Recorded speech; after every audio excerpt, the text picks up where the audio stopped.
बिस्मिल्लाहिर्रहमानिर्रहीम। आज का हमारा टॉपिक है सेक्शन 198 पीपीसी, जिसका खुलासा लुब-ए-लुआब ये है कि जब कोई शख्स किसी सर्टिफिकेट को इस्तेमाल करे शहादत में बतौर ट्रू सर्टिफिकेट, जबकि वो जानता हो कि वो झूठा है, तो ये झूठी शहादत के ज़ुमरे में आता है। और इस पे हम डिफरेंट केस लॉज के ज़रिए इसको फर्दर एलेबोरेट करेंगे, एक्सप्लेन करेंगे।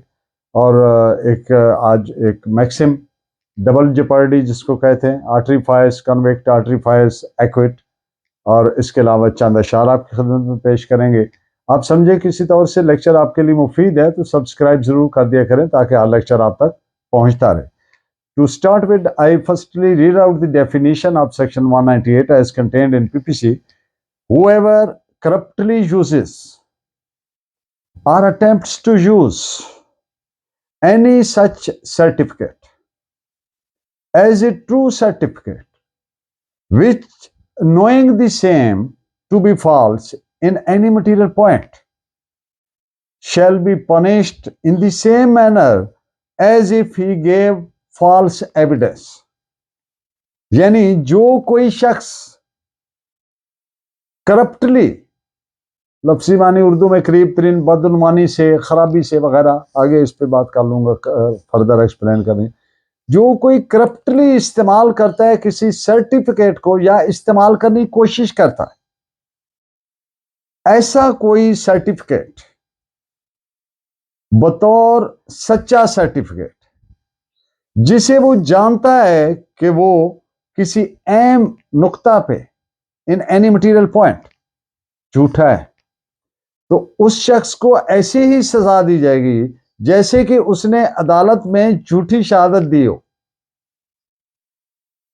सेक्शन, इसमें एक बात मैं करप्टली लफ्ज को क्लियर कर दूं, करप्टली कतन इस सेंस में नहीं है कि उसने कोई रिश्वत ली या रिश्वत लेकर जाली शहादत बनाई या सर्टिफिकेट बनाया या ये जुर्म किया, इस सेंस में नहीं। ये एक तरह का मॉरल टर्पिट्यूड है, अखलाकी गिरावट है और ज़हनी काजरवी है, डिबेस्ड करैक्टर है, लो प्रोफाइल करैक्टर है।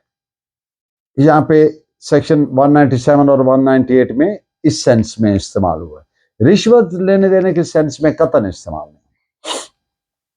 सेक्शन 198 को अगर आप बगौर जायजा लें तो आप, ये जाहिर होता है, ये मैनिफेस्ट होता है कि सर्टिफिकेट जिसकी बात की गई है वही सर्टिफिकेट है जो कानूनन मतलूब है, which is required by law, दिया जाए या दस्तखत किया जाए, और जो अज खुद काबिल अदखाल शहादत है, यानी एडमिसेबल इन एविडेंस है। इस पे आप एक केसरा नोट फरमाएं, AIR 1937 Patna, page 467। Any such certificate, ये अल्फाज यूज हुए हैं, तो इससे मुराद जैसा कि सेक्शन 197 में बयान किया गया सर्टिफिकेट है, यानी जो which is legally required to be given और साइंड, यानी जो कानूनन मतलूब है दिया जाना या दस्तखत किया जाना। नंबर 2, ये किसी ऐसे फैक्ट से रिलेटेड है, ये से मुराद सर्टिफिकेट कि जिसकी वजह से कानूनन काबिल अदखाल शहादत है। It is related to any such fact which as per law is admissible in evidence,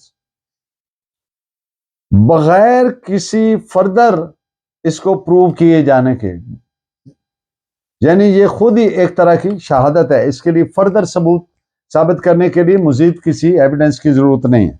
इस पे आप केस लॉ नोट फरमाएं, 1965 bracket 3 law reporter 284।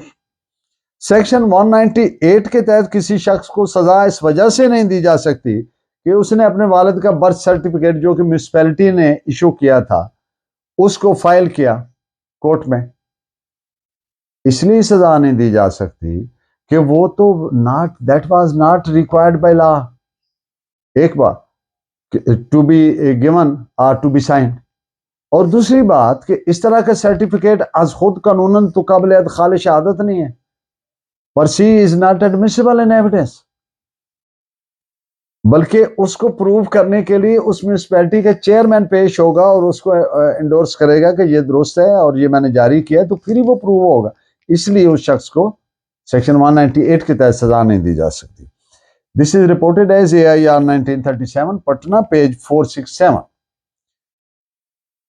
False medical certificate एक शख्स ने इस्तेमाल किया यानी कोर्ट में, लेकिन रिकॉर्ड पर कोई ऐसी बात नहीं है कि जिससे ये पता चले कि उस शख्स के इल्म में था, वो जानता था कि ये फॉल्स है, लिहाजा उसे 198 के तहत सजा नहीं दी जा सकती। क्योंकि आप जानते हैं कि सेक्शन 198 के तहत सजा देने के लिए सर्टिफिकेट को इस्तेमाल करने वाला शख्स बतौर सच्चा सर्टिफिकेट ये जानता होगा ये झूठा है, तो फिर ही सजा दी जा सकती है।